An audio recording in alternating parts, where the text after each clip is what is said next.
Hello guys, welcome back. ఈ video కోసం ఎంతమంది వెయిట్ చేస్తున్నారో నాకు తెలియదు, కానీ ఈ బైక్ కోసం మాత్రం నేను చాలా రోజుల నుంచి వెయిట్ చేస్తున్నాను. దీని మీద ఎంతో వర్క్ చేశాను. నేను రీసెంట్ వ్లాగ్స్ లో చెప్పాను దట్ తొందరలో మనవి 2 రివీల్ చేయబోతున్నాను అని. దానిలో ఒకటి ఇది, ఇంకొక బైక్. సో ఈ రోజు నేను రివీల్ చేసేది ఇదే. రివీల్ చేసే ముందు చాలా మంది ఏమనుకున్నారంటే, నేను ఎప్పుడైతే 2 రివీల్ చేయబోతున్నాను అనగానే ఇది కాకుండా ఇంకొక 2 బైక్స్ కొన్నాను అనుకున్నారు. కానీ మన డేటోనా కాకుండా ఇంకొకటి కొన్నాను. అది మీకు నెక్స్ట్ వీడియోస్ లో తెలుస్తుంది. ఇప్పుడైతే ఫస్ట్ రివీల్ ఇచ్చేసేద్దాము. ఐఎమ్ షూర్ ఏదైనా ట్రాక్ స్పెక్ బైక్ లేదంటే బెస్ట్ లుకింగ్ డేటోనా ఇన్ ఇండియానో లేదంటే ఎక్కడైనా సరే అలాంటి టైటిల్ ఏమన్నా ఉంటే మన దానికే రావచ్చు. నాకైతే చాలా నచ్చింది. మీ అందరికి కూడా 100% చాలా నచ్చుతుంది. ఈ క్లాత్ కింద ఇప్పుడు ఏముంది అంటే మన track spec Daytona 675R. First thing, దీన్ని నేను కంప్లీట్ గా డిజైన్ చేయించాను. ఇంకొకటి, దీనికి ట్రాక్ కి కావాల్సిన అన్ని పార్ట్స్ ఉన్నాయి, ఎగ్జాస్ట్ ఒక్కటే తప్ప. నేను ఇంకా ఎక్కువ వెయిట్ చేయలేను. ఈ క్లాత్ అయితే తీసేస్తాను. తీసేసిన తర్వాత బైక్ ఏమున్నాయి అన్ని మాట్లాడుకుందాం. సో ఇదే మన ఫస్ట్ రివీల్, మన Daytona 675R track spec bike. ఈ బైక్ ఇంత లేట్ ఎందుకు అయింది అంటే, ఈ బ్యూటిఫుల్ డిజైన్ కోసం. ఈ గ్రాఫిక్స్ డిజైన్ మొత్తం డిజైన్ చేయించడానికి చాలా డేస్ పట్టింది. ఇది ఎక్కడ కాపీ చేసింది కాదు, మన కోసం స్పెషల్ గా డిజైన్ చేసిన డిజైన్స్ ఇవన్నీ. బైక్ పైన కూడా చాలా మోడిఫికేషన్స్ ఉన్నాయి. ఇప్పుడు క్లియర్ గా ఒక్కొక్కటి చూపిస్తాను. ఫస్ట్ థింగ్, దీనికి ఉన్నది ట్రాక్ ఫేరింగ్. ట్రాక్ ఫేరింగ్ అంటే రేసింగ్ ఫేరింగ్ ఉంది. అది ఎందుకు ఉంది అంటే, ఫస్ట్ థింగ్ వెయిట్ రిడక్షన్ కి దీనికి లైట్స్ ఉండవు, జస్ట్ ఇది డమ్మీ ఫేరింగ్. అండ్ వెనకాల కూడా టైల్ లైట్ ఉండదు, ఇండికేటర్స్ ఉండవు. సో చాలా వెయిట్ రిడక్షన్ చేస్తాము. స్టాక్ డేటాతో కంపేర్ చేస్తే దీని వెయిట్ చాలా తక్కువ ఉంటుంది. అది పక్కన పెడితే దీని ECU ని ట్యూన్ చేసాము. డైనో పైన +7 HP ఆన్ వీల్ చేసాము. ఇంకా ఎక్కువ ట్యూన్ చేయొచ్చు, అంటే ఇంజిన్ ఓపెన్ చేయకుండా స్టాక్ మోటార్ కి ట్యూన్ చేసాం. అందుకే 7 HP కంటే ఎక్కువ పుల్ చేయలేదు. నాకు రిలయబిలిటీ కూడా చాలా ఇంపార్టెంట్. సో ఇది ఆన్ వీల్ 130 HP ఉంది. ఇది కూడా స్టాక్ సీట్ కాదు. ఇది నిజం చెప్పాలంటే ఇది ఒక యోగా మ్యాట్. ఈ ట్రాక్ ఫేరింగ్ పైన యోగా మ్యాట్ ని కట్ చేసి పెట్టుకుంటాము. దాని తర్వాత దీని మోడిఫికేషన్స్ గురించి, దీని సస్పెన్షన్స్ అయితే ఏం చేంజ్ చేయలేదు, ఎందుకంటే ఇది డేటోనా 675R కదా. సో దీనికి ఫ్యాక్టరీ నుంచే ఓలిన్స్ సస్పెన్షన్ వస్తుంది. అండ్ అలానే క్విక్ షిఫ్టర్ కూడా వచ్చేస్తుంది. సో అవి స్టాకే ఉన్నాయి. దాని తర్వాత డామినో క్విక్ థ్రాటిల్ ఉంది మనకి. క్విక్ థ్రాటిల్ గురించి ఇంతకు ముందు వీడియోస్ లో నేను చెప్పే ఉంటాను, బట్ కొంతమంది మిస్ అయి ఉంటారు. క్విక్ థ్రాటిల్ అంటే ఏంటంటే, ఇప్పుడు మన 100% థ్రాటిల్ ఇంత చేయాలనుకోండి, క్విక్ థ్రాటిల్ వల్ల ఇంతే ఉంటుంది 100% థ్రాటిల్. ట్రాక్ లో కూడా కార్నర్ టు కార్నర్ మనకి ఆ టైం సేవ్ అవుతుంది, థ్రాటిల్ ఇచ్చే టైం. సో అది క్విక్ థ్రాటిల్. క్విక్ థ్రాటిల్ పక్కన పెడితే బ్రెంబో RCS 19 మాస్టర్ సిలిండర్ ఉంది. ఈ వైజర్ కూడా స్టాక్ వైజర్ కాదు, ఇది ఒక రేసింగ్ వైజర్, డబుల్ బబుల్ ఉంటుంది. ఇంకా కమింగ్ టు డిజైన్, నేను ప్రతి ఇంచ్ టు ఇంచ్ నాకు బైక్ ఇలా కావాలి అని చెప్పిన తర్వాత వచ్చిన డిజైన్ ఇది. బైక్ పైన మీకు 2 కంపెనీ లోగోస్ కనిపిస్తాయి. ఒకటి ఉకూసా అండ్ ఇంకొకటి షీక్. ఉకూసా గురించి నేను స్పెసిఫిక్ గా చెప్పాల్సిన అవసరం లేదు. ఉకూసా నా క్యాఫే, ఇంకొక 2 ఓపెన్ అవుతున్నాయి, మొత్తం 3 క్యాఫేస్ అవుతాయి. సో ఉకూసా లోగో దీనిపైన ఉంది. అండ్ అలానే ముందు మీకు చూస్తే షీక్ అనే ఒక బ్రాండింగ్ అనిపిస్తుంది. ఆ షీక్ ఏంటంటే, నేను రీసెంట్ వీడియోలో కూడా చెప్పాను, నేను ఒక క్లోతింగ్ బ్రాండ్ ఒకటి లాంచ్ అయిపోతున్నాను అని.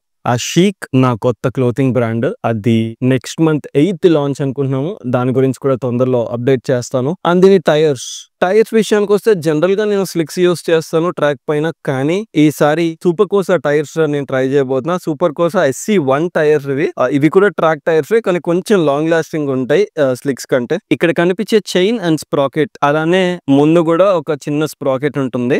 ఇవి కూడా స్టాక్ కాదు, ఇవి కూడా after market racing chain and sprockets.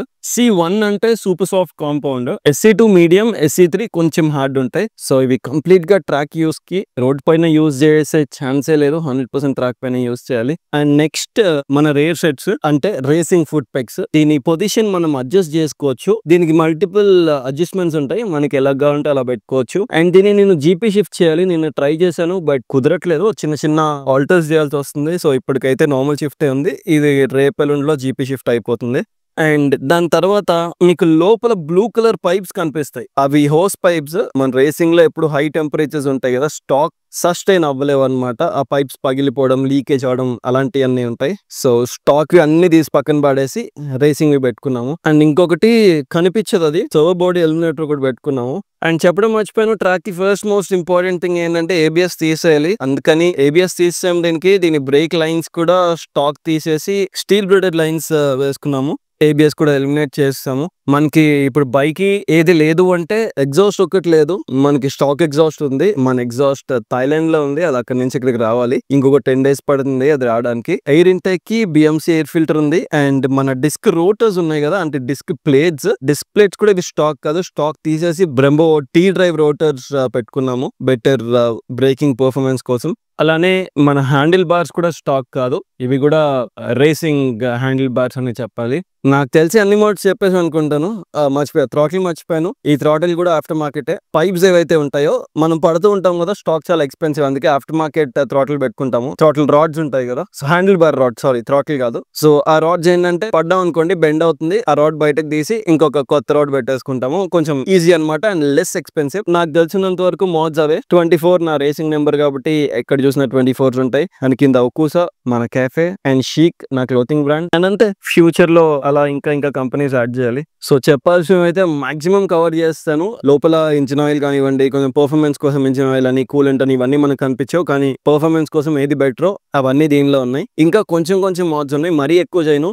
Engine open చేసి హెడ్ అని, లేదంటే క్యామ్స్ అని, వాల్వ్స్ అని, ఇవన్నీ నేనైతే అప్గ్రేడ్ చేయదలుచుకోలేదు. అంటే నాకు రిలయబిలిటీ కావాలి, ఇది నా ప్రాక్టీస్ బైక్ మాత్రమే. దీన్ని మరీ ఎక్కువ ట్యూన్ చేసాం అనుకోండి, దీని రిలయబిలిటీ తగ్గిపోతుంది. అంటే బైక్ ఫర్ ఎగ్జాంపుల్ 10,000 kilometers తిరగాలనుకోండి, 5,000కే మళ్ళీ ఇంజిన్ రీబిల్డ్ చేయాలి. అంత అవసరం లేదు కాబట్టి ప్రస్తుతానికి ఇంజిన్ మోడ్స్ ఇంకేం చేయట్లేదు. ఎగ్జాస్ట్ ఒకటి వస్తుంది, ఇంకా చిన్న మోడిఫికేషన్స్ వస్తాయి అంతే. ఇంకా లేట్ చేయకుండా బైక్ ని కొంచెం క్లియర్ గా చూసేయండి సినిమాటిక్ షాట్స్ తో.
బైక్ లో నా ఫేవరెట్ ఏది అని అడిగితే రెడ్ నుంచి బ్లాక్ ట్రాన్సిషన్ ఎంత స్మూత్ ఉందో చూడండి. అసలు స్లోగా కలర్ చేంజ్ అవుతుంది. అలానే కింద మన ఫేరింగ్ కి కూడా అలానే ఉంది. దీని వర్క్ అంతా ఎగ్జిక్యూట్ చేసింది వ్రాప్జిల్లా పవన్. నేను ఎప్పుడైనా సరే నాకు ఎలాంటి కాస్మెటిక్ చేంజెస్ నా బైక్స్ గానీ కార్స్ గానీ కావాలంటే నేను అక్కడికే వెళ్ళిపోతాను. బైక్ అయితే అందరికీ నచ్చింది అనుకుంటాను. ఇక్కడితో అయితే ఇంకా బ్లాగ్ నేను ఎండ్ చేసేస్తున్నాను. That's it for today guys.